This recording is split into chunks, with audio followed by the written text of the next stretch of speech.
And I'm making this video to put on record here regarding a matter I have pending with the Internal Revenue Service, the United States government.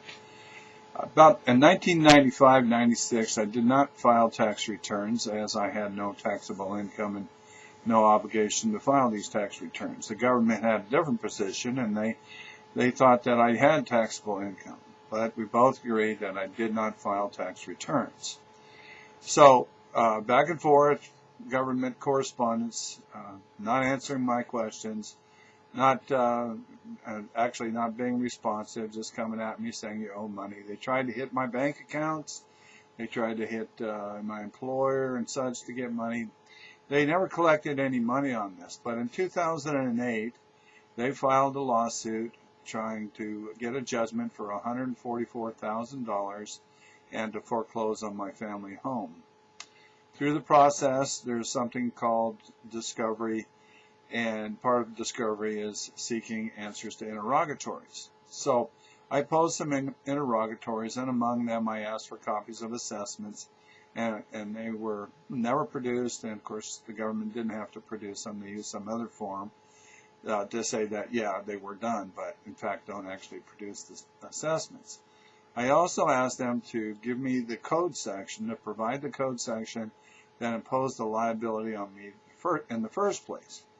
The government answered that the Internal Revenue Code was public record, and therefore I could go find it myself.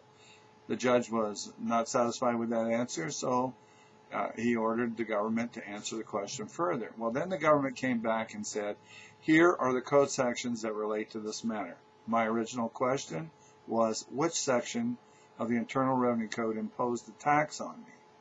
Not, here are the code sections that relate to this matter.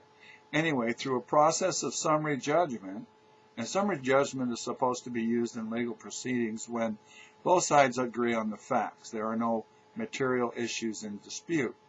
And you know, it's kind of like if you got in a car accident and you said, yeah, I hit the guy from behind, and the other guy says, yeah, he hit me from behind. Those are agreed upon facts, and then the law is applied, and you know, no trial is needed. Well, in my case, I certainly did not agree on the facts.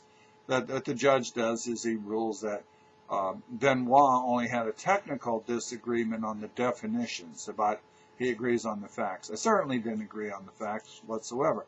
I didn't agree that I had taxable income, and that's the gist of the matter. Anyway, so without trial, I lose. Summary judgment is awarded on behalf of the government. Well, lots of other things have happened in this process. It would probably take about 4 hours a day.